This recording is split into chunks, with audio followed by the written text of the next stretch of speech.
Well, hello, everyone.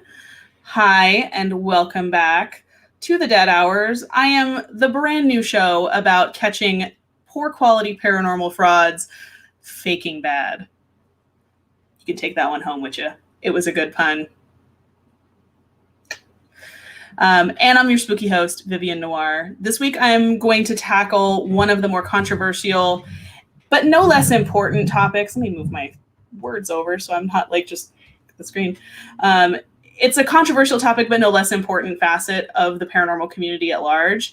With a skyrocketing growth in popularity, as I'm sure you've all witnessed, there's tons of shows now adding to YouTube, not to mention adding to the other online platforms, as well as in mass media. Hello, everyone who's joining, by the way. So many people are looking to get in on this haunted bandwagon. And while most investigators are in the paranormal community at large do represent themselves honestly, there are unfortunate segments of that who seem to care less about portraying honest evidence and being truthful than they do about clicks, likes, subscribes, that sort of thing, and ratings. So they'll embellish evidence, recreate, or even downright fabricate such things in order to draw fans and attention, which, as we know, not cool. But how does one, as a fan and supporter of investigative shows and the paranormal, distinguish the real things from the fakes? Well, that brings us to today's topic. And my very special guest, he is a seeker of truth and a master debunker with one hell of a following. With 2,100 followers on his channel and growing, he is one of the most honest men in the business. And in this interviewer's opinion, it is an honor to have him on my show tonight. Please welcome the incomparable, the inimitable Crow of Judas. How is that for an intro? Oh, hey. Hey, that was excellent, actually. Thank you so much. You are so welcome, sir. I totally did not deserve that, but I'll take it. It is great to have you here. Thank you. So do please hold any questions. I know this is a hot button topic, but do please hold any questions you may have for Crow or myself towards the end of the interview. We will open up to Q&A at the end. For those of you watching it live, for those of you who happen to miss this live, please do add your questions in the comments at the bottom and we'll make sure that they do get answered. And while it is our responsibility to speak recklessly in order to protect the integrity of those doing good work in the paranormal community, we also don't want to cause any undue frustration or distress to ourselves. So keeping that in mind, we will not be calling out anyone by name tonight during this interview. We will not be naming names. We will not be doing that sort of thing. And besides, let's be real, most of us already know who we're talking about anyway, without having to say names. So I think it's a fair, accurate statement. There you go. Totally. So to get into that, so let's get into the questions, shall we? Sure, why not? All right, let me take a drink of my delicious beverage and my Crow of Judas mug that I won because I'm funny. Oh yeah, that's right. You did win the trivia mug.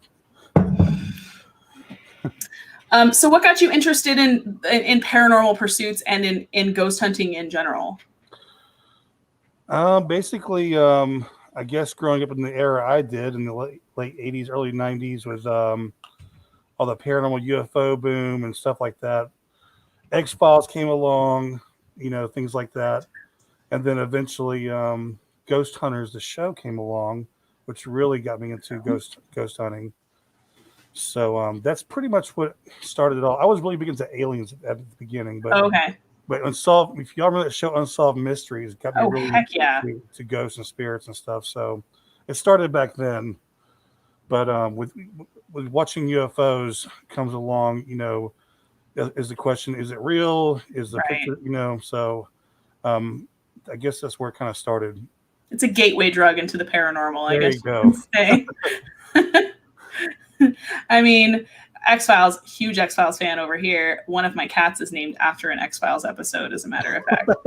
And it's funny because everyone's like, oh, is she named after a character in Charmed? I'm like, no, it's an X-Files episode. Yeah. But you're absolutely right. Unsolved Mysteries and like X-Files and those kind of shows, when they all started, they all kind of started generally kind of around that same time. So it definitely was that draw in. And the new season of Unsolved Mysteries is fantastic, by the way, on Netflix. Yes. If y'all haven't watched it yet, you should go watch it after this, not during my show, but after this. So have you had any incidents of the paranormal? Like, have you been in a haunted house? Did you grow up in a haunted house? Have you been around ghosts or seen a UFO or anything like that? The one thing I had happen, it's really not that big of a deal. I mean, for me, it was pretty scary, but I've never seen anything. I've only had one experience where I was at a friend's house where we had like a very old Civil War type house. I was sleeping on the floor at night, and people want to say it's like a night fright type of thing where you you feel that heavy chest feeling, but I was awake though, and I felt like I felt like something came over me, and it scared the shit out of me. And I even heard those like kind of whispering sounds you hear in the scary movies. I could not move. I could not scream. It was terrifying. And I was like, it literally felt like something evil came over me for like about a good 2 minutes. And that was the one thing I had happen that could say, wow, that was very weird. Something like purely bad came over me and then left. So it wasn't sleep paralysis. You said you were completely awake. Yes, I was completely awake. So that was the one thing I had happen to me. So I can't explain that one. Yeah, that's a weird one. I don't necessarily can't explain that either. Like you got me. A very old house too. So maybe I mean I guess you could say I think I was like 19. So who knows? Did you know any of the history of the house other than it had been constructed and operational during the Civil War? Did you know any more background on it other than that?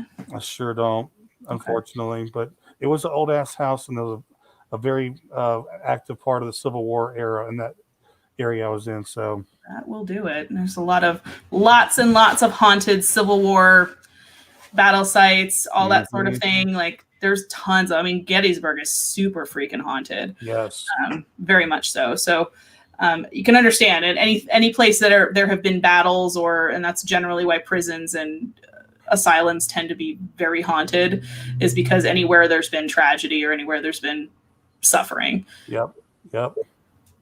So when did you first start to suspect that, or start to question things of, like, you said you were kind of drawn into it by like aliens and UFOs, and like when did you kind of start going, maybe that's not real, or maybe like this might be kind of fake? Well, like I started watching Ghost Hunters back in the day on Sci-Fi. They came out in I think 2004, I believe, and towards the end, I think they were questioned about some suspicious things they were doing, but some of their stuff towards the end I was kind of questioning as well. But I didn't get into ghost hunting on YouTube for a long time, like the past couple of years, and once I started watching the ghost hunting on YouTube, that's when I started questioning things, and watching some of these guys.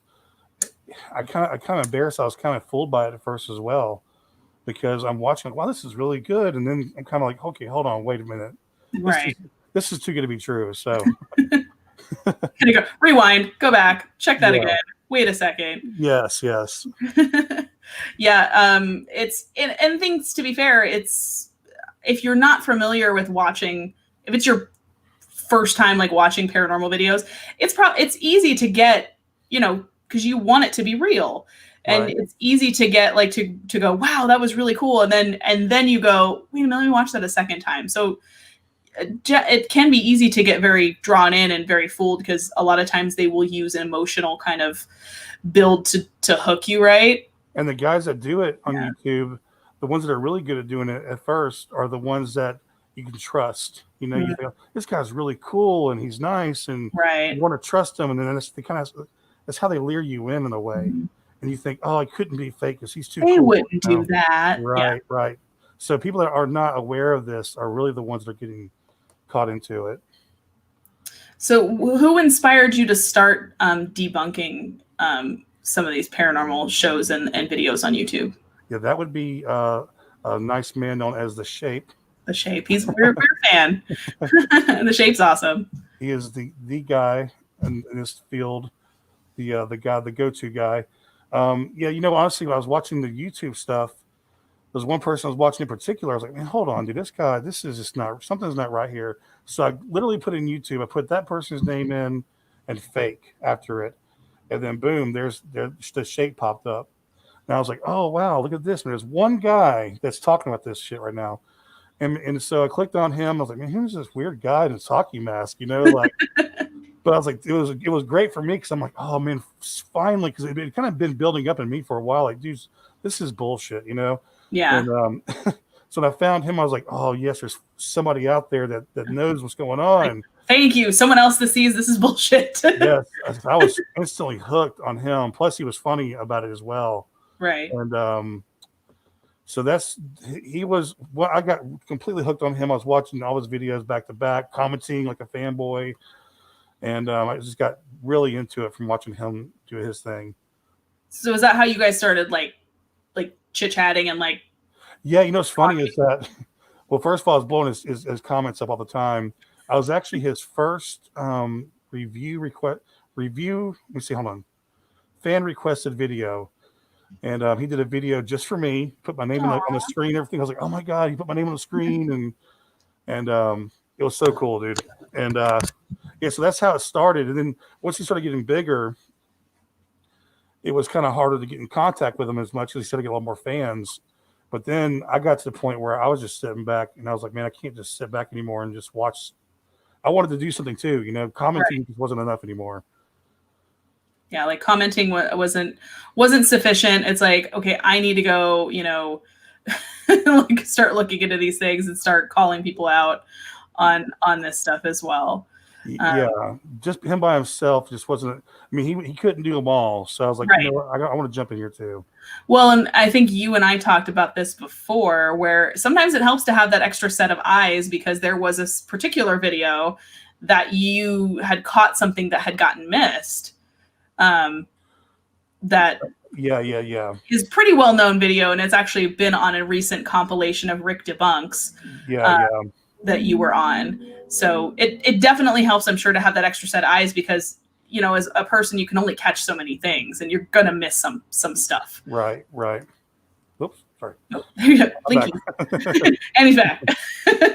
So what are the sort of cues or key things, red flags that you look for when you're debunking a video? Oh boy. Let me see. So basically, well, I guess if there's microwaves being thrown across the house, that's usually a good. It's a dead giveaway on that one. Yeah.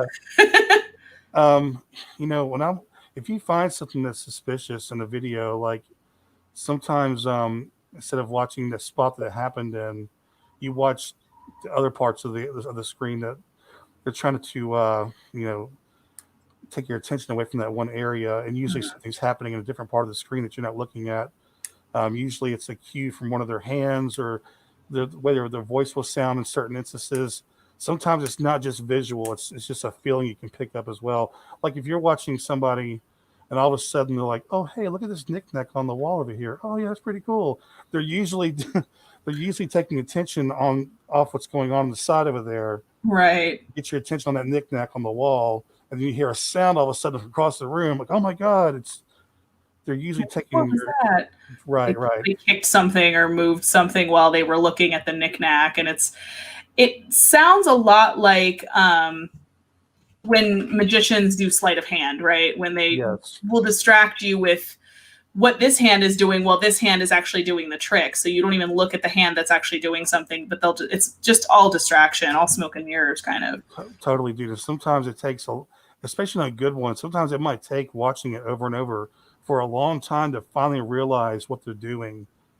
And it feels so good when you're able to actually peg it down and realize what they're actually doing. You know, sometimes if they're there with like say there's more than one investigator there, there's more than one camera angle. So what you have to do is you have to go to the other person's channel and pull up their footage as well to see what angle they got. And sometimes that's where you get the catch as well, is using different angles from different people's cameras. That was another one you talked about that you had gotten from another channel, was that when you went and reviewed the other person who was with them, their camera angle, turns out the camera angles did not line up at all. Right. Yeah. That they claimed to both be outside, and when you reviewed separate camera footage, that was not the case. Yeah, so basically the guy, they were out in the woods and they heard a big bang from the inside of the house, and they all ran back inside to see what happened. Well, it was actually one of the investigators. He was inside the house, and I proved that by showing that they basically the long run. What happened was one guy was carrying two cameras to act like he was outside with them, but in reality he was in the house making the noise. So, and how satisfying is that when you catch stuff like that? It was, yes, very. It's usually at 4 a.m, you know, my underwear going like, hell yes. Like, yes, I got him. I got you now.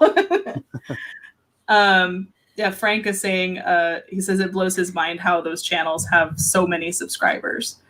And I think that's part of why I wanted to talk about this topic, is because, like you were saying, at first it's easy to get fooled.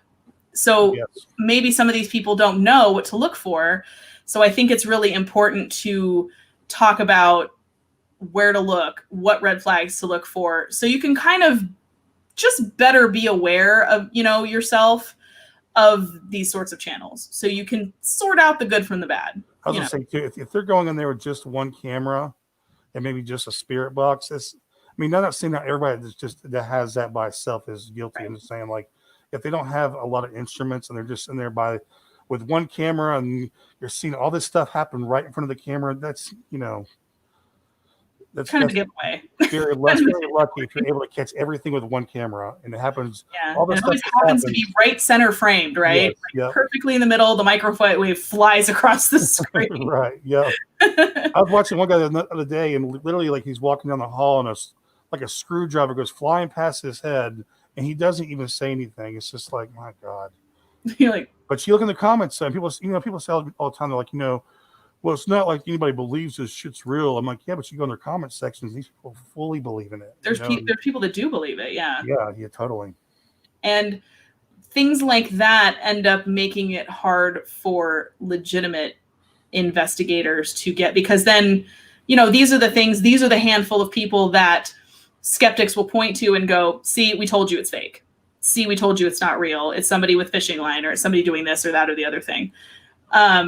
So it makes it really hard for legitimate investigators to gain traction. Yeah, because you know, people are wanting to be entertained more and more, and they're expecting they go to some of these ghost channels, they expect to see something really crazy happening, and when it doesn't, they're like, oh, this kind of sucks. Yeah. I want to go back to these guys' channel where there's, like, you know, doors flying open and every 2 minutes something is happening and something's going crazy, and it's like, right. It's not how investigations work usually, especially when most of these guys are only there for a couple hours to get their shots and leave. You know, it's different when somebody goes for 2 days and they give you an hour of action-packed footage because, well, they were there for 2 days. They edit it down, and I've had investigators say that, where it's like, we're on site for 6-8 hours, and the episode we get when it's done is 40 minutes because we take it down to, like, the stuff that actually did happen. You know, so it's granted, it's like you want it to be engaging, but not to the point of where you're forcing it or faking it to be more than what it is. There's going to be times that you don't find stuff, and that's okay. Mm-hmm. You You know, there's gonna be times that the spirits don't want to talk to you, and it's gonna be quiet, and that's okay. Right. It doesn't have to be something popping off every second. You know? It is just sad that how saturated the market is now with these videos, because Very much so. it has changed the game. And Yeah. there's a lot of, I mean, I'm telling you, there's a lot of channels out there that are unheard of, unknown of, that have, you know, 100 subscribers, 200 subscribers, and they go to great places and do great ghost hunts. But hell, you had one on your channel like recently. I think you're doing a spirit box session on here. They were great. War Party Paranormal, which Tim's here. Hi, Tim's in the chat. Oh, Tim, yeah, they're great. They're great. They're real ghost hunters, you know. Yeah. And I respect those guys, and they're out there for real evidence. Yeah. That's what people say. You know, why do you care? You know. Well, just because it's fake. That's the whole point of it. Is if they said like, look, this is just for entertainment, guys. We're doing these videos for entertainment. It's not real. I would go for it, dude. Go for it. Then go off, sis. Like, go ahead and do whatever you want to do, but preface it with saying, this is for entertainment purposes. We basically made they basically, for all intents and purposes, made a horror short film. Right. And that's fine if that's what you want to do. Totally cool. I love those. Yeah. I mean, how many, like, Paranormal Activity, like those kinds of things, like people will watch it even though it's a movie. So just say that it's a movie. Don't try to claim that it's real. You know, the one that got me off topic was Blair Witch. I hate that movie. I hate it. But the ones that, because they were like, it's found footage, like they found it in the woods, like buried in the woods. And I went, they found it buried in the woods with credits on it. Right. With a credit reel. Really? Okay. Yeah, that was like the first YouTube movie, really. That could have been a YouTube movie. With the found footage kind of genre. So it's like, you can do that, but it was part of the marketing gimmick that they claimed it was real. Right. But, you know, it's like, it's a movie. You can see it's a movie because it has credits on it. There's a production team. There are people at the end that are credited. It's clearly not a real thing. Right. So just say that. Just say that it's entertainment, you know, like, and that I waited, first of all, I waited an hour and a half for something to happen in that movie. Nothing ever happened. Was so mad. Yeah. Like a Lego just said, sorry to say that they don't understand how much money. Yeah, that's also another thing. Just like money and time into the equipment and the traveling and do all this work, you know, and they're over there watching the guys that have, you know, kitchen tables flying across the room. It's annoying. And it's like they're paying their own money too. This is not a cheap, and we've discussed this before. Ghost hunting is not a cheap hobby or profession. A lot of it cost goes into travel. A lot of cost goes into reserving locations, paying for equipment, paying for software. So to have somebody watching these ones, like you said, where a microwave flies across the room and giving those money and attention, it sucks for the real people. Right. And the fakers, man, what aggravates me the most is that how defensive usually the ones that get the most defensive are the fakers, because they get so mad about it. And what aggravates me about that is like, look, if I put a video out tomorrow saying, hey, paranormal activity on video proven, you know, or whatever, full body apparition, if I put that out there, I'm going to expect from the paranormal, you know, people out there to get ridiculed, to get, you know, people looking at my video saying, oh, that's not real, or, you know, be judging it. That's just how, this is how, even from the beginning of actual photography, people have always judged to see if these pictures of ghosts and stuff are real, even UFOs, the same thing. Yeah. It was always a question, like, is that real? What do you think? What do you think? But all of a sudden, with the fakers, we're not allowed to have an opinion because, oh my God, you're hurting their livelihood and shit. Since when are we not allowed to have? Since when is there not up for debate in the paranormal community? Because there's always skeptics and there's always people that are going to say that it's not real. Yeah, you should, like you said, you should use that. Yeah. I mean, so to say that we're not allowed to have or to get that mad because we have an opinion, that's the part that kills me the most. It's like, you know, do your videos. It's your channel. There's no YouTube rules saying you can't fake your content. It's your channel. You do what you want, but you can't control what we say. I mean, so. Well, and that's a point of suspicion as well. If you're getting that sensitive about it, you know, that reminds me of that Shakespeare quote, methinks thou that doth protest too much, where it's like, you're making a big noise over this because you already know it's not real. and now you're super sensitive, so you're doubling down on the outrage. Doubling down, totally, dude. Oh my god, and that's how aggravating is that. It's like, if you don't want people calling up for your fake videos, stop making fake videos. Yeah, and don't. By the way, you're not fooling me and a lot of other people, and you might fool some people, which I feel bad for. But I've had my 10-year-old niece with me before, going like laughing her butt off, like, "Oh my god, this is hilarious." So, like, a 10-year-old calls you out. That's pretty bad. And if you're going to fake it, at least put some time and energy into it, But oh man, it's so aggravating, because I understand if you want to do your thing and make your own videos, but don't get aggravated if somebody has an opinion on your crappy video.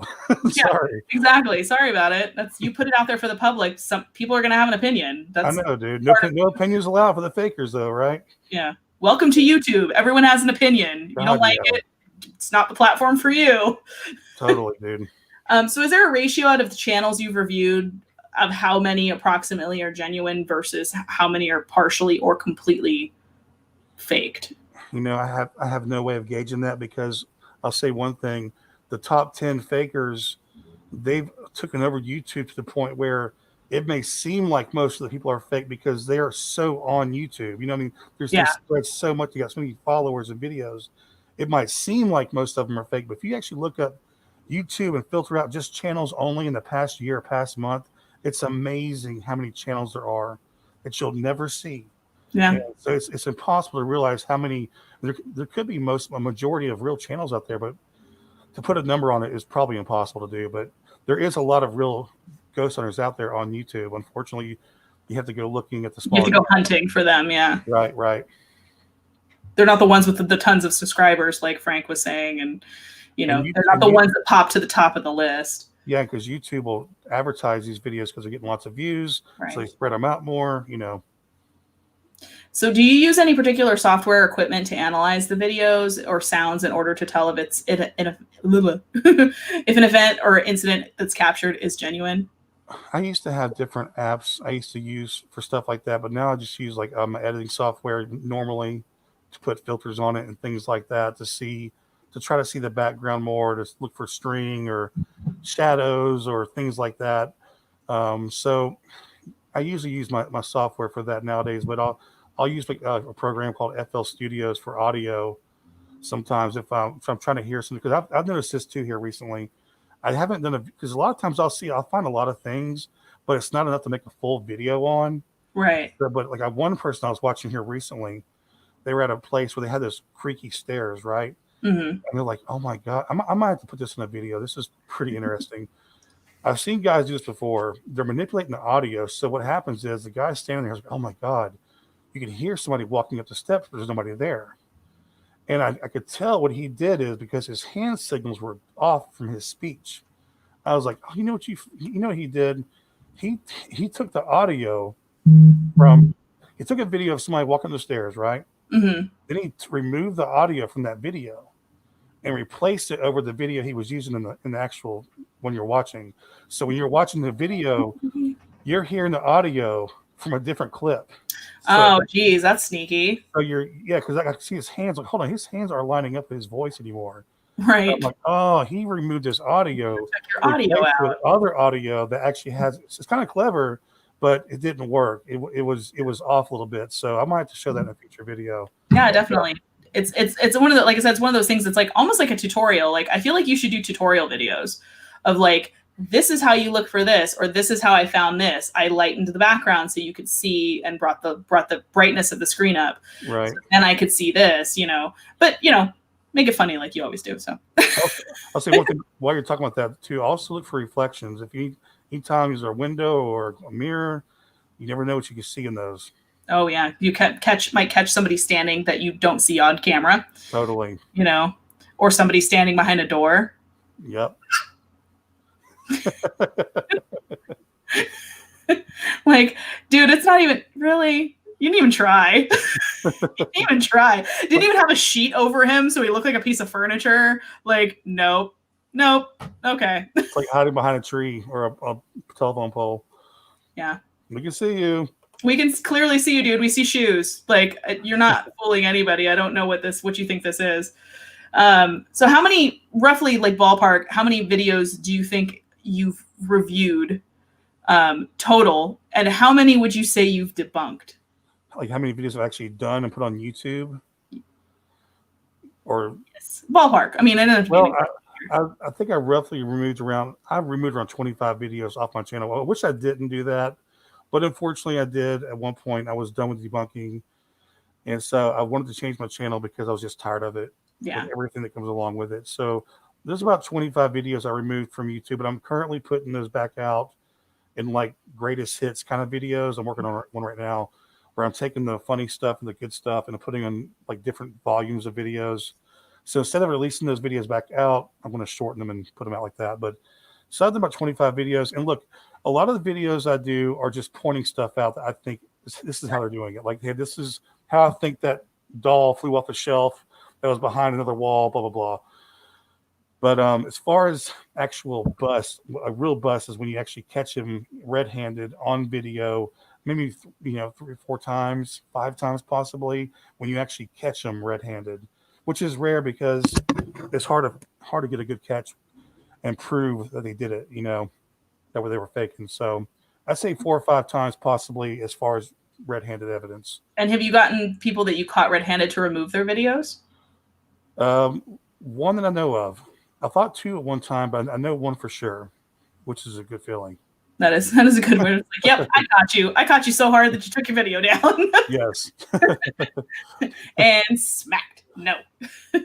Bad ghost hunter. Bad ghost hunter. Go back to the basement. So certainly, obviously, we talked about this. There's definitely pushback that comes from doing this sort of thing, that comes from debunking people or saying that they faked something, or going like, hey, this is how I think you did this because the evidence doesn't really line up. So what is generally the response that you've received from those that you give an unfavorable review to? So do some people just ignore it, or do they just kind of like, yeah, come at you? As far as the subscribers go, their subscribers, it's amazing. You actually have a lot of them that come, quite a bit that come over and say, you know what, I hated you at first, but now you from watching your video, you proved to me that they were faking that. And so that does happen, and that feels good. But a majority of the actual subscribers, it's a lot, especially back then, it was a lot of hate. Yeah. They'll just cuss you out. What's funny, even when you catch them red-handed and you can prove that they were faking it, they'll still cuss you out and get all pissed off. And, so that's just along with it. But I've never really heard too much from the actual YouTubers themselves. Maybe once or twice. That's happened, but usually it's just from the actual subscribers themselves. So then how did getting these kinds of responses, like, did this affect you personally? And you talked about that you kind of got tired of doing debunking. Was that part of it?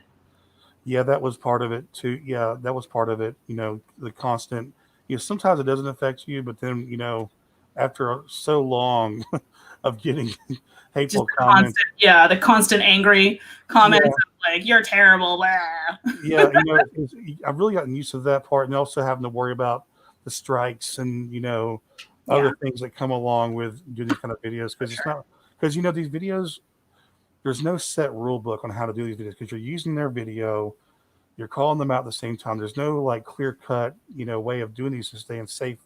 And people say, well, you got fair use. You can do fair use is cool. That's not true at all, actually. Right. And with fair use is very vague. It's a very vague rule and law. It's a gray area. It seems like a big gray area. So much gray. And like, so it's really, there's no rule book on how much video can you use. If you use 15 seconds and put a clip in there, and if you talk over it, man, I've tried all this shit. It just depends on the owner of the video, how they want to take it. Right. Right.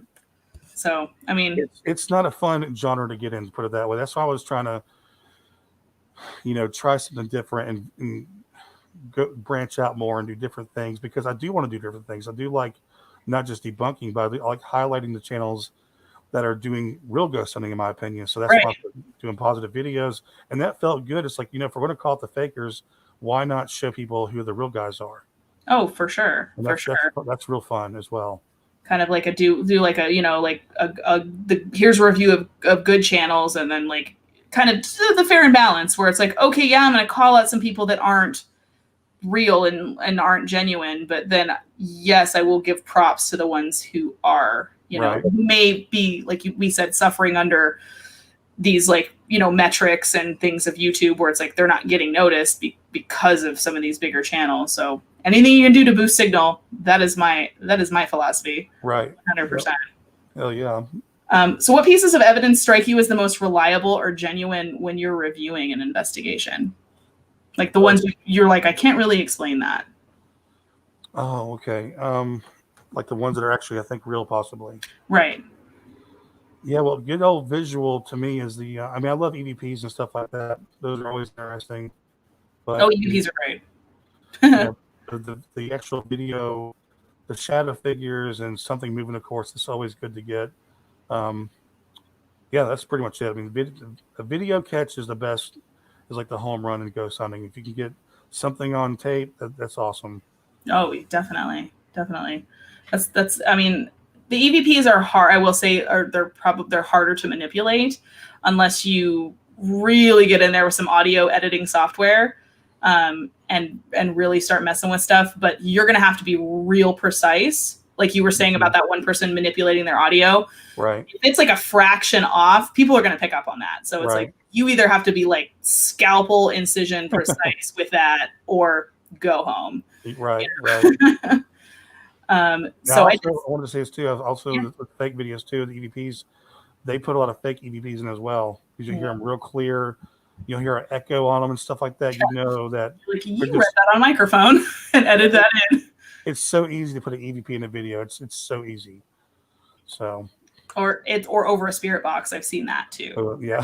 They will take that was, I think, in one of the Shapes videos with somebody who had faked some spirit box audio, where he literally took audio from another YouTube video and manipulated it with some static and like did some overlays over it and then put it in as spirit box footage. Yeah. Like, dude, if you just didn't get something, you just didn't get something. It's fine. You could just say, hey, it was quiet and we didn't get anything. God knows how long I've sat there with a freaking spirit box, my SB7 out, and I'm just like, yep, just static, nothing. Yep. You know, it's like you're not always going to catch something. Like Tim said in chat, he's like, ghosts don't make appointments. Like, there's no guarantee that I'm going to catch something. I may, but I may not. So do you feel like when people are caught like that, when, for example, like when people are called out or caught, and it definitely catches traction, do you feel like there's any redemption for those who have been caught faking or falsifying a video or evidence, or do you feel it's just like career over, done?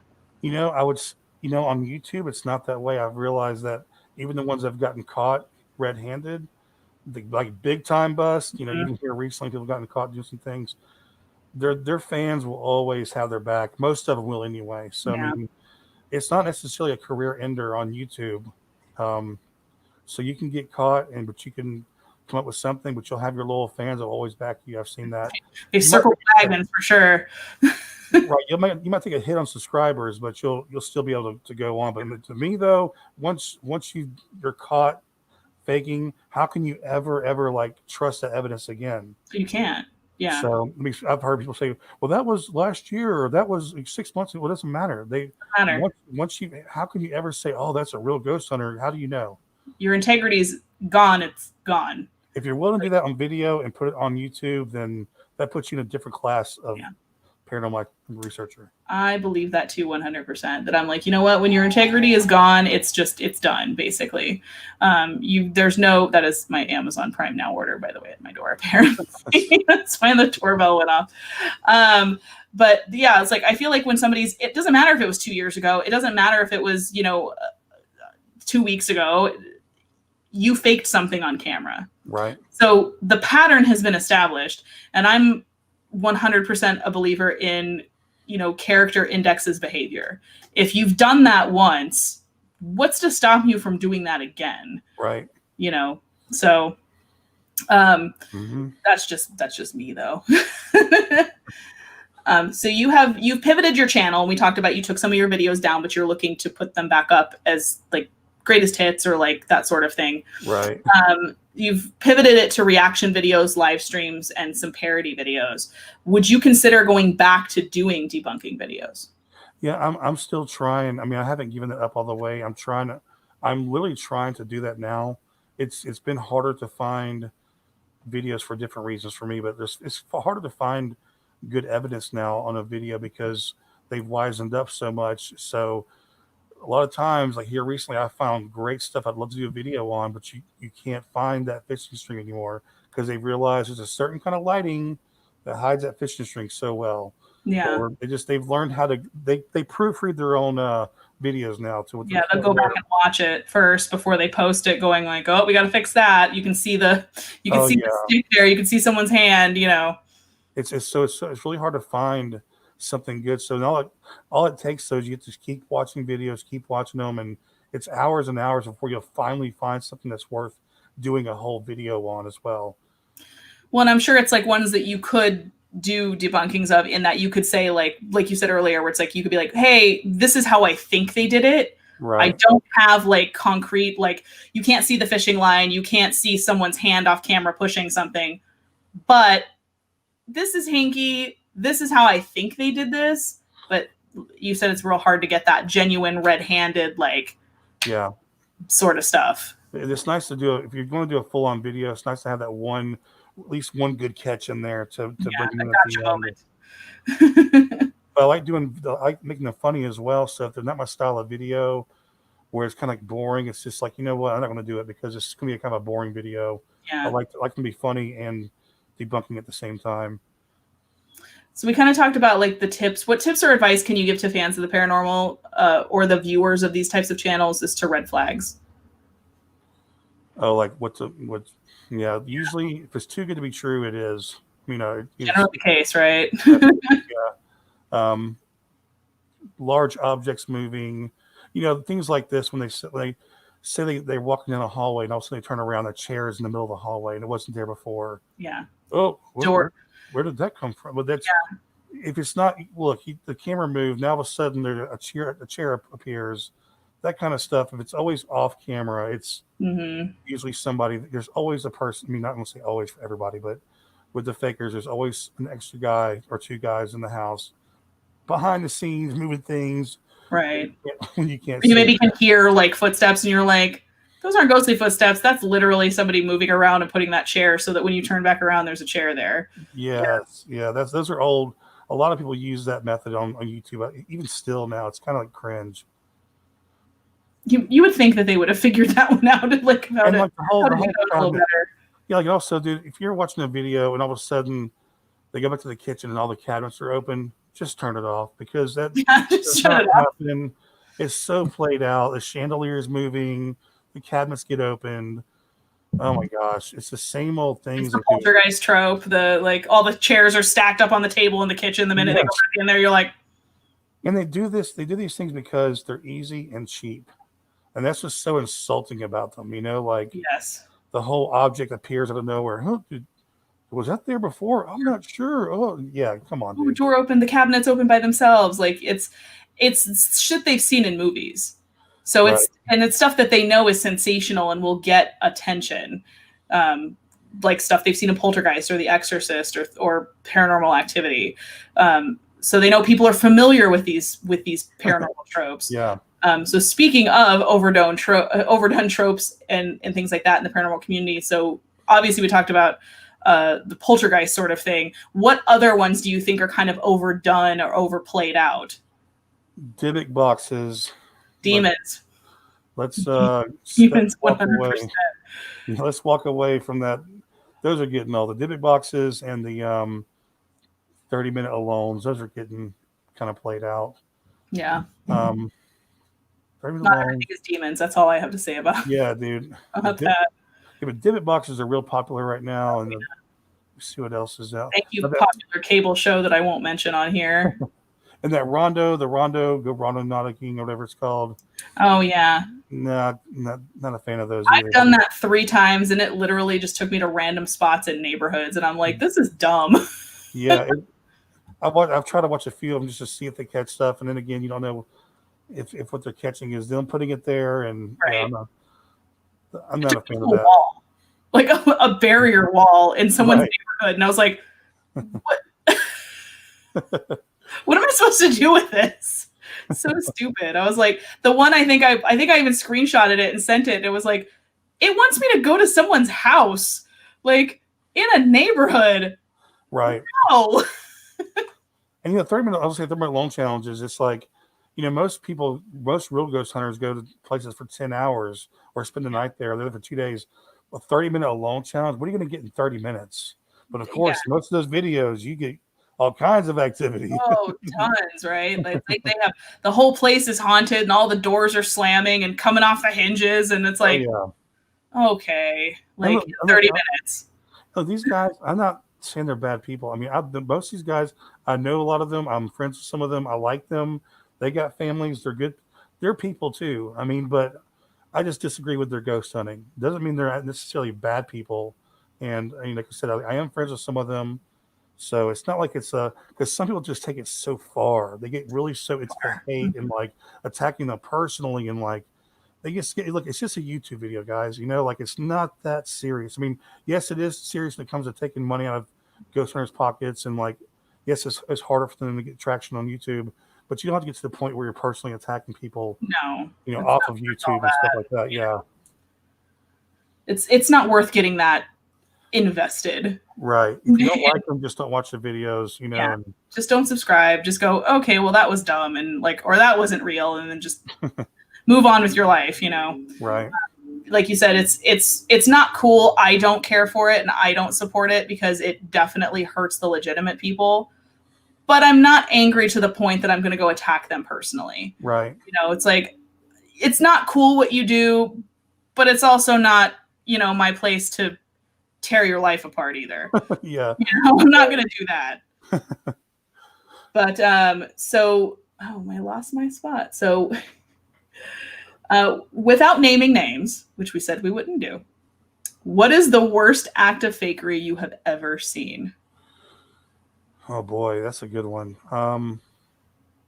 Watch man. One of these guys had "Is My House Haunted?" If you ever see these guys do the "Is My House Haunted" videos, usually it's because they have nowhere to explore. they don't know where to go, so they're like, "I'm gonna turn a spirit box on in my house." You get a few videos from your house, but this one guy had like bottles in his kitchen, and you see them floating in the air, and they're obviously hanging by strings. I mean, just obvious. Oh, the bottles are floating up and down, and like stuff it's like the room in Harry Potter where they go eat and the candles are floating. It's like, dude, I can see this. Okay, and it's not even it wasn't even like it was good either, And also that same guy like it went to one of these dentist office or something at midnight. I'm changing the name for the whatever, but he comes out of the room and there's a screwdriver stuck into the wall, the paper in it saying you're going to die. Like, come on, dude. That's honestly that's the story that's what got me made me go, you know what? I'm done. I'm going to make a video because I watched that one. I was like, look, that screwdriver in the wall with a note. I was like, okay, I can't sit back any longer. I have to do something too. You're like, and I have to put a stop to this right now. I'm done. I'm officially done. I've had it. Yep. That's pretty bad. It's like, dude, you're just basically making the movie You're Next on YouTube. I know, man. Yeah, like if you want to make a horror movie, go make a horror movie. No one's telling you can't. Just don't say that it's real. Conversely, what's the most genuine thing you've seen captured in a video that you legitimately cannot explain? Well, I've seen a bunch of stuff, but I would say here recently, we got Lego Papa TV is in the chat right now. He's here. Video from a place called Letchworth. He caught a figure peering out into a hallway, which is really eerie. Probably some of the best stuff I've ever seen in my life. I mean, it's really good. I mean, it's not a full body apparition, but you can see a head and like the top of the body sticking out. And it's really good. So that was a super great. That actually made like Slapped Ham or one of those top 5 type, a couple of those channels actually. And then also we have, of course, Haunted Side at Cobb Mansion. Yeah, dude, that was a bunch of Haunted Side clips, but that one in particular, and also the Macky Mansion live stream with the Haunted Side when that the little it's like ecto ecto thing. Yeah, it was like ectoplasm kind of thing. And what's funny with that clip is that they didn't. If you watch their eyes, they didn't see that. No, they didn't. They didn't see it until they watched the actual monitor. And what's funny, and I've seen people like you go like, oh, that could have been like fuzz linked together, or sort of, if you when you slow it down and you put it through different filters too, it makes it look different. But it actually kind of when it goes up, it actually kind of squishes together and then like unfolds. It's like as it's moving up, it does not have the characteristics of Yeah, it wasn't like paper lint or dust or something. It had like independent movement, almost like a jellyfish. Yeah, it was Kind of.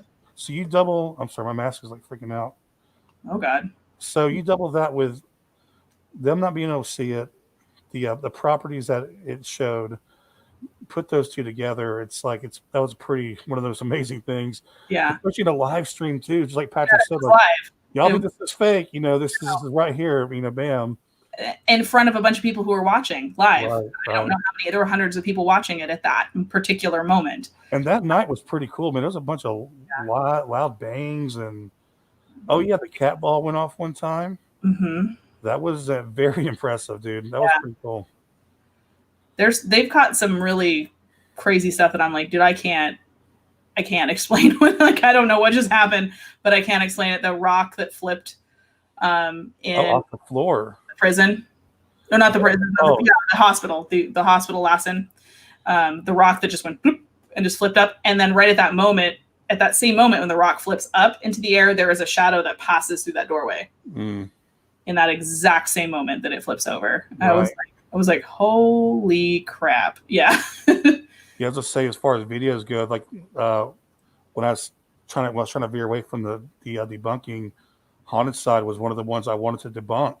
I actually went on one of their live streams and said, hey, can I use your video? I want to do a debunking video. And Patrick's like, hell yeah, bring it on, Yeah. I'm like, okay, cool, and then I went out and started watching the videos and was like, oh man, this is fucking awesome. And that's when I decided to like make my first official video that was positive on somebody versus negative. And that's where that whole thing started right there was them, because after watching them, they kind of like, I was so burnt out by the time I got to them. I didn't believe anything anymore. And I was just so done with paranormal. Like, everything's fake. Yeah. And then watching them kind of like, what do you call it? What's the word I'm looking for? Revitalized my passion for it. For the paranormal, for sure. Yeah. Because I imagine after watching that many videos and seeing that many just like fake, and like bad ones, and like just having to deal with that so much that it's going to really discourage you, and it's really going to make you not believe anything. It's going to be like, well, everybody's faking, Oh yeah, dude, totally. It's going to make you very jaded, I guess is what I'm trying to say. But like there's things like the phone at Mizpah. I was there for that one. I can tell you 100% nobody was in that room when that happened. Yeah. I was in the hallway outside bringing equipment back. So, which I think people have said like, oh, well, somebody could be laying on the floor and pulling the cord off the thing. Or it's like, that's a way you could do it. And I'm like, nope, because the reason I can tell you that didn't happen, I was standing outside of that doorway, ready to knock on the door, bringing equipment back. I would have heard that. Oh, right. 100% heard that. I was in, if it happened when one of us was in the room, I would have seen it. Right. Totally, dude. I was there. That did not happen when any of us were in the room. And that was something that he didn't catch until watching the static cam later, because we left the static cam running in the room for hours when we went out to shoot B-roll and to shoot drone shots. So that camera was just uninterrupted, and it wasn't even found until later. So one thing I wanted to say about Haunted Side as well is that I did not believe in I didn't believe in spirit boxes at all when I found them, but he was one of the first ones I saw use the spirit box with a noise gate on it. And then when some of them episodes, man, like a Donner Mill, where he caught a lot of these great EVPs. Donner Mill was crazy. Yeah, I mean, active. His spirit box alone changed my mind on it, but also Foreman Brothers. They do amazing stuff with spirit boxes as well, like on investigations for people that have died, finding remains and stuff with spirit boxes is pretty amazing. GSI Paranormal uses kind of like a noise gate on there as well. That's a really cool like noise gate. for theirs, that they were in like a old, like abandoned, it was like a undisclosed location they don't want to disclose because they don't want too many people showing up to go check it out. But they have this really cool kind of noise gate on theirs too that does the same sort of thing, but the light changes on it, the light shifts on it. Really? Yeah, it's on the video with John. If you go back and watch episode 1 of Dead Hours, he talks about what it's called. Oh, okay. It's like this. It's kind of pod shaped. It's interesting. It's like oblong, and it has like an LED light on it that shifts colors. But it's kind of that same sort of thing where it just blocks. It takes the static out, which honestly is fine because. Yeah, we could do that. But that white noise is annoying after a while. Yes, dude, totally. It's obnoxious. So what videos and content are you going to be putting out next? What is next for Crow of Judas? Let's see. Besides all my masks failing at one time. Weird, haunted. I know. I could fake mask. I could totally say that this Chucky doll causing all this havoc in here. I'm trying to do just a different variety of videos from.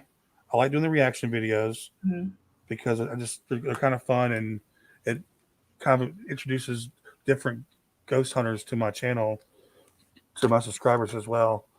And also, there we go. Whoop. And then also, let's see, the reaction videos, and then what else I do? The live streams of the Chucky doll. Enjoy those because I'm not saying the Chucky doll's haunted. It did come from a haunted museum, and it's just fun to mess around and see what happens, you know. Heck yeah. And but also still I love the parody debunking videos. My stuff's kind of silly. I grew up watching Mystery Science Theater 3000, and one of the characters is named Crow. Yes, isn't that funny? And that was, I just love making it funny. I like doing parody. I honestly, even if I don't look, sometimes I'll do a video on somebody. It's not even. I might not even catch anything to do faking wise, but it's just fun to do a parody video of them while they're in the act of throwing microwaves and stuff like that. And there goes another microwave. That's like 4 microwaves in this house. How many microwave houses does microwave have? I know, right? Like that's 6 microwaves. Wow. Right, dude. So yeah, I want to just keep doing different. I want to get to a broader audience and do different things and not be pegged into one, painting with just one brush, if you will. Yes, very true. Well, and then I think we talked about this where it's one thing to educate people, and it's one thing to do tutorials and to teach people how to do things or teach people what to look out for. But you want to wrap that in some sort of entertainment value because it's going to stick with people more if it's funny and entertaining than it does if it's just dry data, dry like textbook. Yeah, totally. You kind of have to zhuzh it up a little bit to make it palatable and make people pay attention. Because let's face it, people have a very short attention span these days. If you don't grab them and make them pay attention, they're going to shut the video off. They're going to turn it off and watch something else. And it's fun. It's so fun to do. It's fun. It's fun to be funny, right? Like it's fun to make jokes and make stupid puns. And yes, dude. So for me, that's the fun part of it. Everything else kind of sucks, but making the video is just the actual fun part. Well, you do a very good job of being funny. Oh, thank you. Thank you. You're welcome. So we're going to do the survey. I did change your questions a little bit, slightly, just because most of them were geared towards paranormal investigators. So I kind of wanted to adjust yours a little bit. Sweet. But some of them are the same. And we're going to go into these cold because I do like people's genuine cold responses to these questions. Ooh. What spirit would you contact and speak to if you could choose any spirit? Probably my dad. It's a good choice. But just for the sake of this, as far as like celebrities and stuff go, to make it fun, probably like Elvis Presley, the King. The King? Yeah, I might go for the King. What would you ask him? What's the first question you'd ask him? Damn it. That's a hard one, dude. Crap. I put you on the spot. Sorry. Dude, let's see. Oh, shit. You'd ask him to jam with you. Don't you lie to me. Yeah. What's up with these masks, dude? Oh, my God. It's me. Here we go. It's the Gucci power and the little crow on my shoulder. Oh, man. I don't know what I'd ask, honestly. That's a good question. Oh, God. Is he happy now where he's at? There you go. Lock me in. Are you really dead? Yeah, there you go. That's a great one. Please tell all these people who think you're still alive that you're not. Why did I think of that? So what's your best advice for people who want to get into debunking and want to get started, maybe doing their own channel or doing that sort of thing? Don't. Okay. No, like no. If you're going to do it, use as least of the footage as you can. Always say it's your opinion. Yep. Those two things will take you a long way. Yeah, they'll cover your butt a lot. And be respectful. Like you said, these are still people on the other ends of these channels. Totally. As not great as they can be, they are still people. Yep. And also make sure you got something before you put it out there so you don't feel stupid afterwards. Right. So somebody's not like, that was the wind.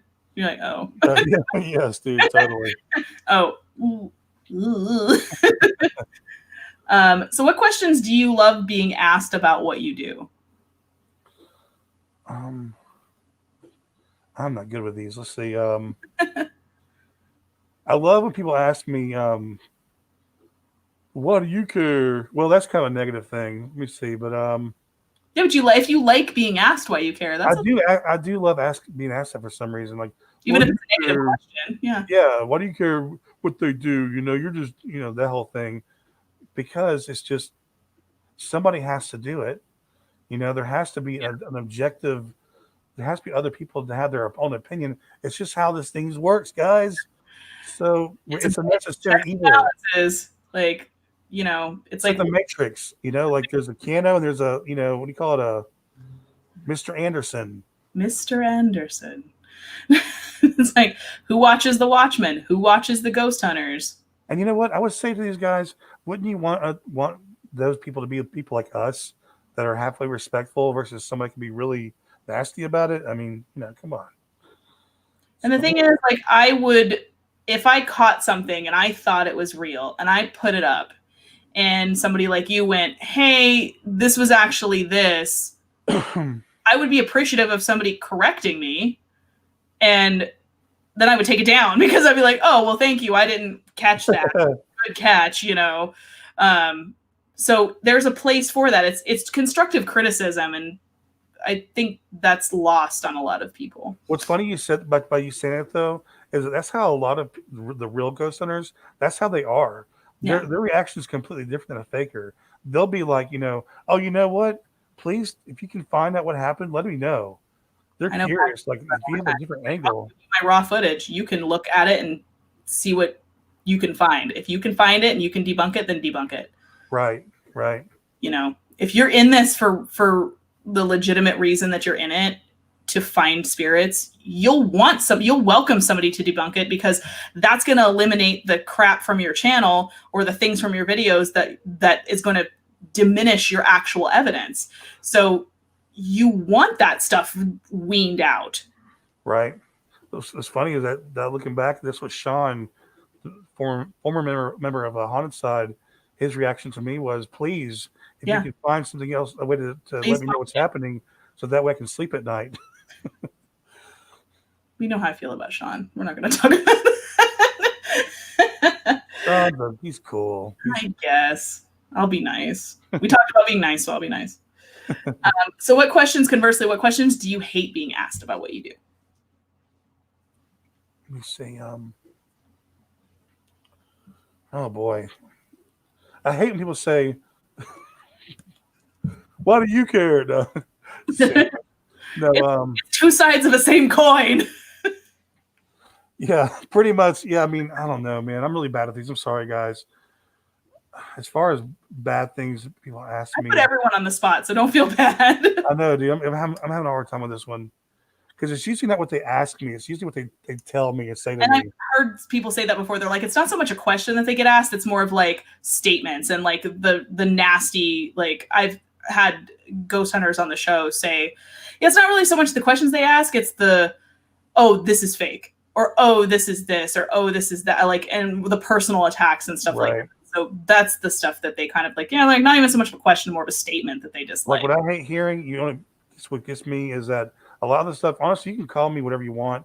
It is. I'm telling you, because I have all my notifications turned on, right? So Yeah. especially back in the day when I was really hardcore into debunking, like last year, I'd be sitting at dinner and I got comments just coming to my screen like, you effing piece of, just everything you can imagine. I'm laughing at them, of course. Oh I yeah. don't care about those. It's the ones that say it's the same old one. They go, you're jealous, and because they have more subscribers than you. It could not be so much further from the truth. Right. You're like, I don't give a crap I about know, dude. Oh, I hate that.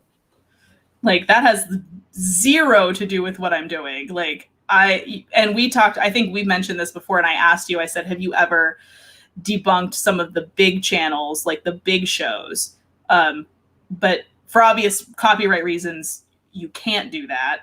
Totally. But if you had, like, let's say there was a purge day for whatever reason and everything was legal and you could debunk anything you wanted, would you do it then? Oh, hell yeah. You're like, yes. Totally. There's no legal repercussions? Absolutely. And they're good at covering their tracks too, but it's still be fun to make fun of it at least.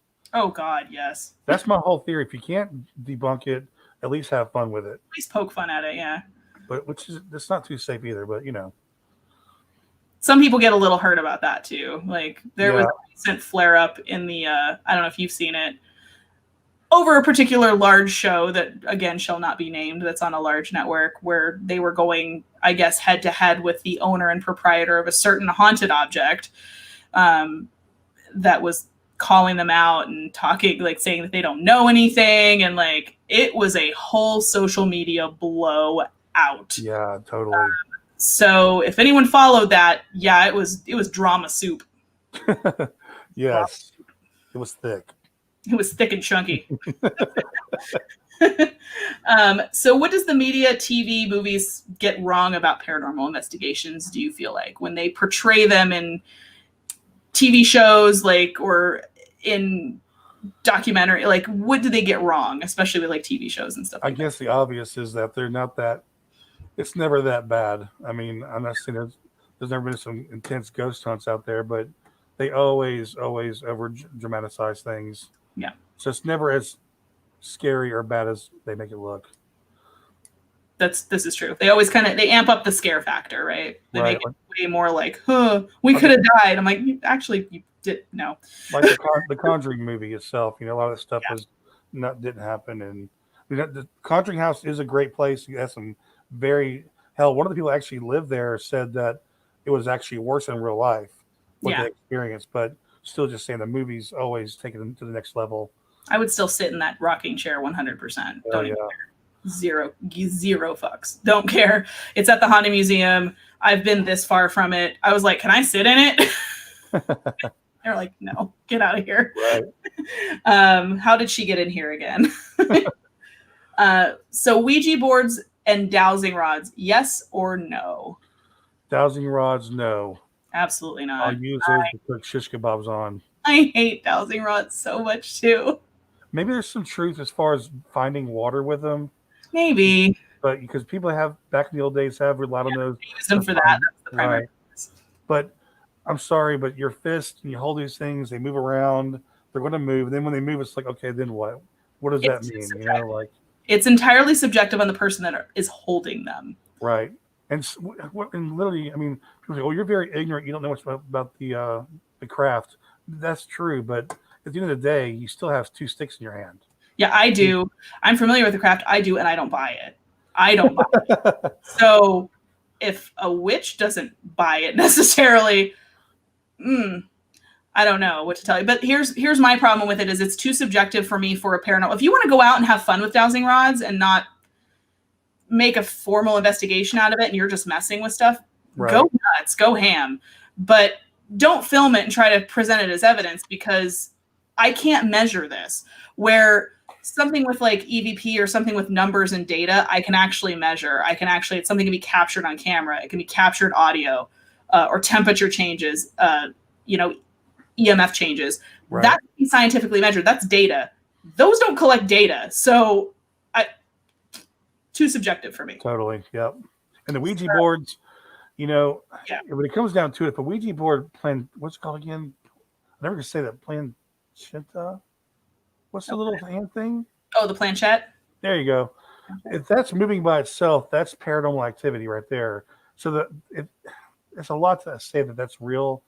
I think we're talking with Matt Benton last time about this. Like a good way to prove a Ouija board is if you blindfolded the person and then turn the Ouija board a different way where they couldn't see it, then ask the questions. If the person could still use a Ouija board and spell out words, that would prove that it works. But Like other the than that, depth Ouija board, I think we kind of talked about yeah, that. Liz said, what about pendulums, which are kind of fall into that same sort of category? Again, I've used pendulums before. I've used them for spiritual work. Have I used them on paranormal investigations? Yes. But I also kind of will pair that with actual scientific data collecting. I use those sort of things to back up the data that I'm getting. right. One kind of like proves the other. I'm not going to go off of that though. The few times I've watched them, I've really watched them, right? I really watched their hands, even put it in slow motion. And a lot of these, I'm not saying they're all like this, but I've seen them literally start moving their hand like counterclockwise to get that. You can actually see them slightly, yeah. And then it goes, oh, what's going? Well, just no, man. No, I want to see that hand very rigid, please. Yeah. Not so. I'm not saying that I don't know enough about that, so I'm not going to bash them. I don't know enough about it, to be honest with you. It's something, it's an interesting tool to use. And I will say it's like definitely obvious on the more spiritual end of the spectrum to use it. Same with Ouija boards, same with dowsing rods. If you're going to use them, go ahead, but back it up with something else. Like back it up with a millimeter, back it up with a camera, like a static cam, back it up with EMS, like something that's measuring, like a G2. So you have this kind of like, we found this, or we picked up this name on the Ouija board, and then we picked it up via, a REM pod. Like we picked up activity on a REM pod too. So you're proving one with the other. So you just can't solely go off of those things because they are so subjective. Right. Totally, dude. Very well. So next question. I think that was a very good question. I think we addressed a lot in that one. Mm-hmm. We settled. What is your biggest fear? In general? Yeah, sure. Being burned alive. Legitimate fear. Okay. God, honestly, my biggest fear is dying. Dying. Okay. So again, a very legitimate fear. A lot of people are afraid of dying. But what scares me is that I do get scared of freaking like scary movies and shit. I know I'm a big wuss, but it does scare me. Like watching Conjuring for the first time scared the crap out of me. This Chucky doll, these spirit box sessions, they scare me. I admit it, they do. I'm a little freaked out. But I used to have real bad nightmares as a kid. I used to have like they called night terrors, where I would go running across the house, and when I was screaming at like 3 a.m. Yeah, I would beat up lamps. I would go outside. I ate cat food one time in my sleep. Wow, so you like straight up sleptwalk too. Like, yeah, and it's not only that. I have bad nightmares. I have really bad night. Even to this day, I still have real bad nightmares. And so I guess you tie that in with like scary stuff. It's a whole thing for me. Yeah. So I don't know if ghost hunting it might not be the best thing for me to, I try to go hard for this. I don't think so. I don't know if I am or not, man, because that's I'm just new at it. So I haven't got my feet wet yet. So we'll get you there. Maybe. We'll get you there. It'll be fun. I'm one of those people that you've seen me. I go, that end of that hallway is pitch black. I'm going down there. The first time we went out to Rhyolite, I saw a mine in the hill, and I was like, we're going up to the mine. And she's like, what? And I'm like, you heard me. Like, I don't care. Hey, you know what? That's one thing I'll give the I don't care if you're fake or what you are as far as a ghost hunter. I give those guys this, though, even the fakers. That's one thing I wanted to put this in a video one time. I do give those guys lots of credit and lots to do for going to places at the middle of the night that are scary, that are abandoned, that are dangerous. Even if they're not the most honest ghost hunters, they're still in very dangerous buildings with holes in the floor. You got animals, homeless people. That's more what concerns me than mold.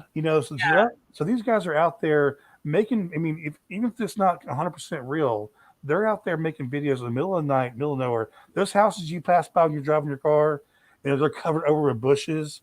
There's like no lights at all. Those guys go into those houses. Oh, I totally would. But yeah, like you said, the thing that concerns me 100% of those places are not ghosts, but like black mold. Yeah, dude, there you go. So I do give them credit for that. Yeah, I'm not, human beings scare me more than any kind of ghost or anything like that. Right. And some of these guys, they do go to like the big asylums and stuff like that. So they do go. I'm not saying that these guys are 100% fake. Yeah, it's not safe. A lot of these buildings are condemned. They're falling apart. Right. Holes, like you said, holes in the floor. The ceiling's crumbling in. So it's like you could very easily get hurt in places like this. Right. So your biggest fear of dying is a legitimate fear. Very many people are afraid of dying. It's very legitimate. Yeah.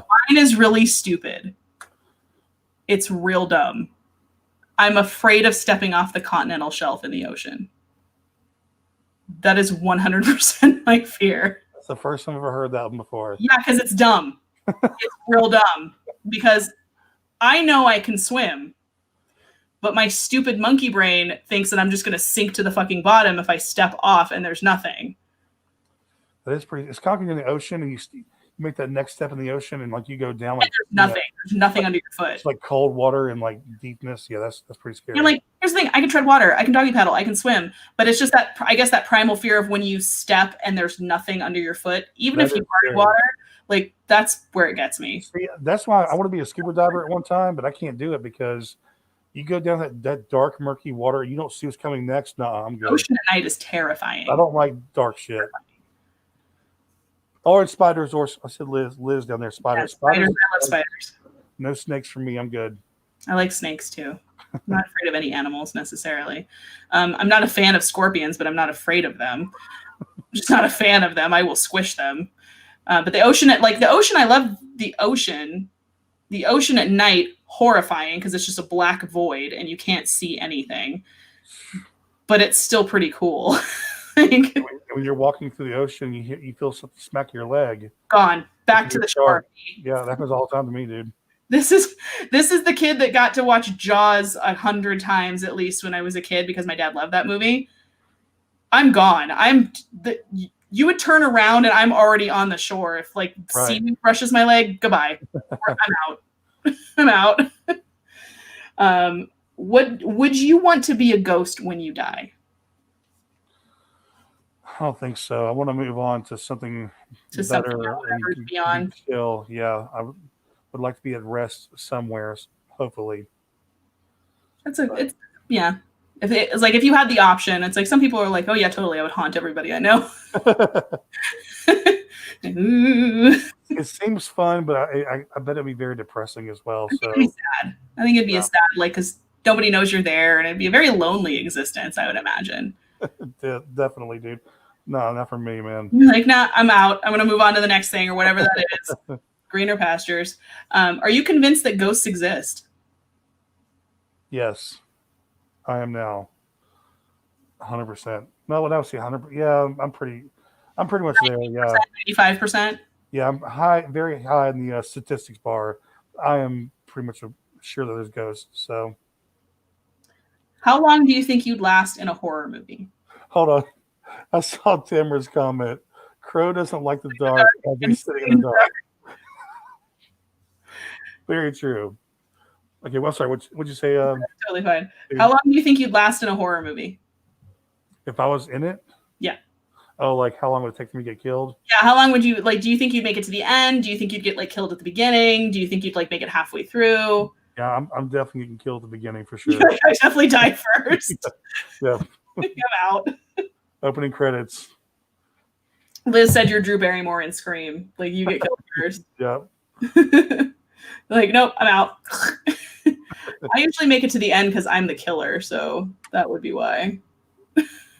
Oh, very nice. I'm the killer that nobody saw coming. I'm also the twist ending that no one saw coming. M. Night Shyamalan.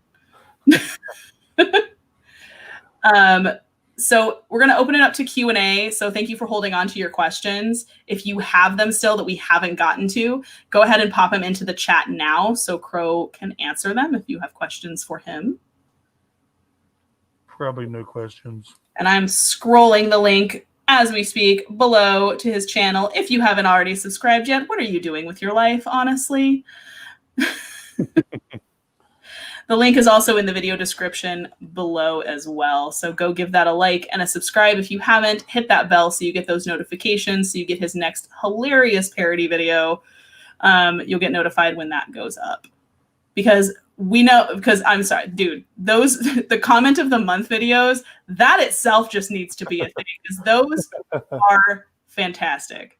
Thank you. Actually, the comment, I actually kind of stole it from Shape. He, back one of his old videos, he's probably still on there. He puts the comments on the screen and he starts doing the funny voice to them. I'm like, dude, I love when you do that, man. So I actually eventually started putting that in my videos. And it's a great way to roast those people that leave stupid ass comments. All right, we do have some questions coming in. Ooh. So Connery wants to know pet peeves.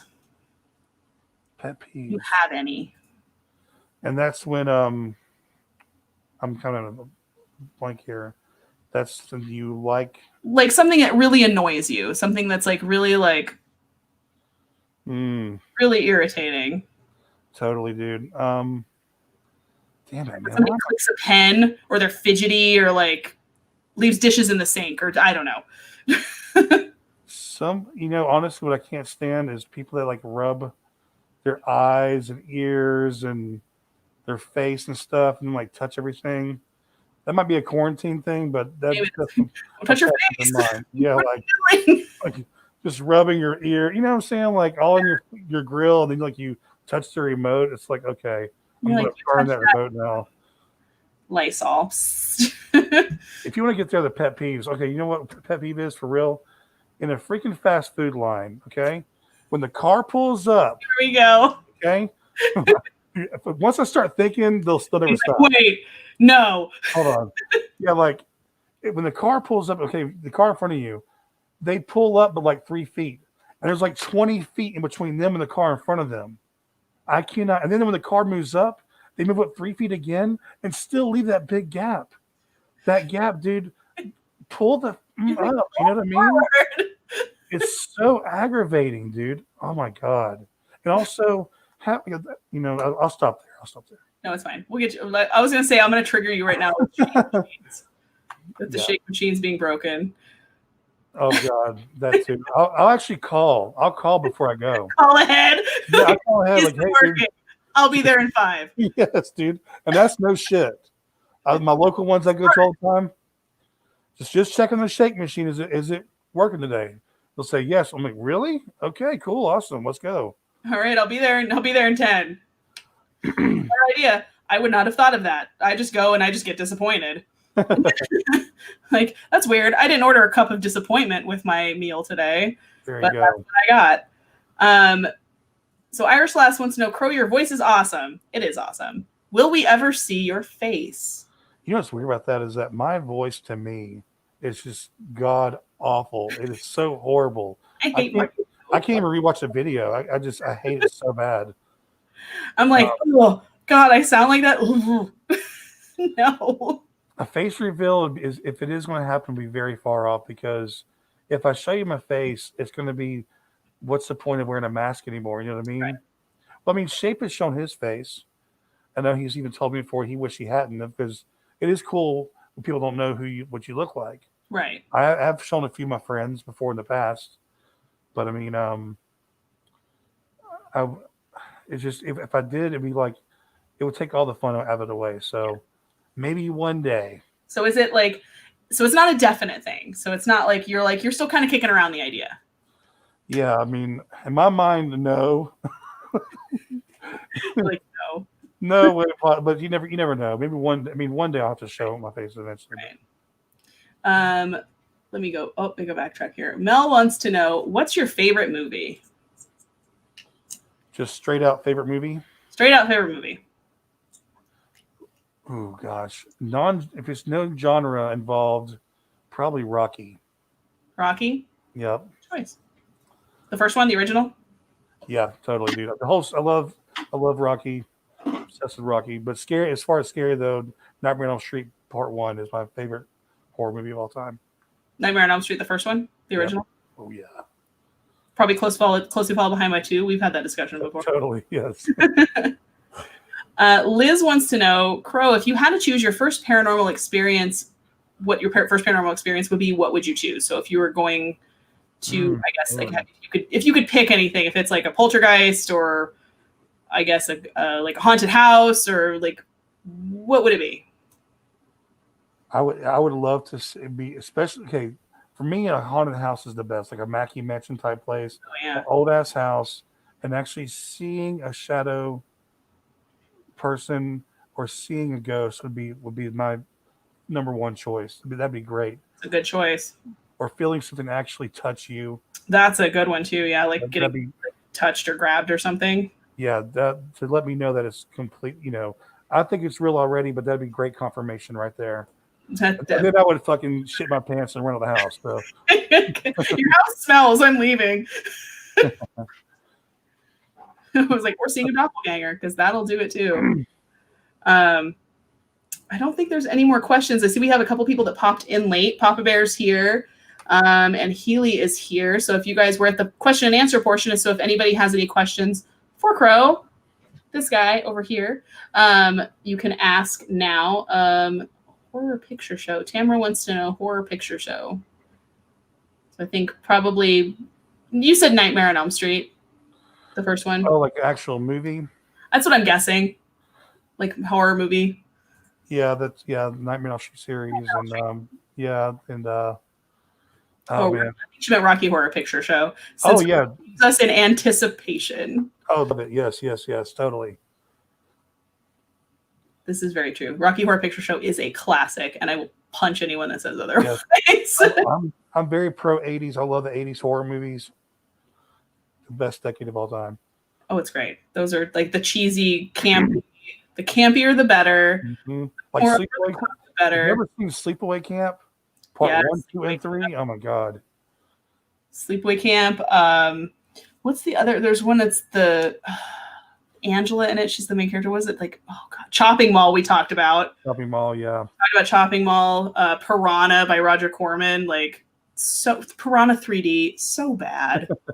So bad it's good. Classic. The Thing. Frank just said The Thing. Oh yeah, The Thing. The Blob. Classic. John Carpenter 82. Classic. Creep Show Part 2. Classic. So, Creep Show Part 1, even their first Creep Show with the Stephen King one, where Stephen King turns into the right person. Right. He's in that because he wrote most of Creep Show, and the kid at the beginning that gets his comic book thrown out, that's his son. Are you serious? I did not know that. That's his son, who is now an author who wrote the show Nosferatu, the movie Horns, right, all of those things. So that is his son, Joe King. So I think that's it for questions. So plug your channel. Tell us what you're going to do next. Basically, it's Crow of Judas everywhere. I got an Instagram, I have a YouTube, and that's pretty much it. Oh, and you have Facebook, your Facebook group. Yeah, the Ghost Hunters 411. I think most of you here are already a member of that. If not, just hit me up on Facebook and ask Crow of Judas as well. You have merch as well. Yep, and Teesprings, and you can find that on my community tab on my YouTube channel. So there we go. Oh yeah. You have awesome masks up there right now for quarantine. You have some awesome face masks that our dear friend Patrick McQuarrie has been so kind and gracious to model for us. So they look really good, you guys. You should go get one, 100%. Like I have to wear masks at my job 8 hours a day. So you might as well wear something stylish if you're going to wear something for 8 hours. So. And Cassie, thank you. Yes. You rock for sure. So I think that's it. If no one has anything else, we will kind of call it here. Make sure you go subscribe. Those masks are fire. Go buy yourself a mask too while you're at it. Treat yourself because it is quarantine. I try to keep all the prices as low as I can. Right. So they're affordable. Because Teesprings wants you to sell them for like way more. And I'm like, no, dude. You're like, I'm not doing that now. So you got lots of fans in here, Crow. People love you. Keep putting out the content and go subscribe. Go boost that channel. Boost that signal. That's the only way these guys can keep doing content and keep doing what they're doing is because of you guys. is because of the fans, is because of people sharing that stuff, word of mouth. Make it happen. I appreciate you, Vivian. Thanks so much for having me on. Of course. Thank you for being on the show. Thank you for tackling such a heavy topic with me. And I think we made it very informative and very interesting. It was fun. It was great. So awesome. So we will end it here. Guys, join me next week. We'll probably be doing something a little different. I might be doing a different live stream. I haven't decided yet. The week after that, we're going to have a Southern California paranormal crew on. They have 10,000 subscribers to their channel. And then the week after that is going to be True North Paranormal out of Canada. So that's September 2nd and September 9th. So guys, join us. Don't forget to hit the bell on my channel. Don't forget to subscribe so you get notifications as to when I go live and when all this fun stuff happens. So stay tuned and stay spooky, you guys. Stay spooky. Stay spooky.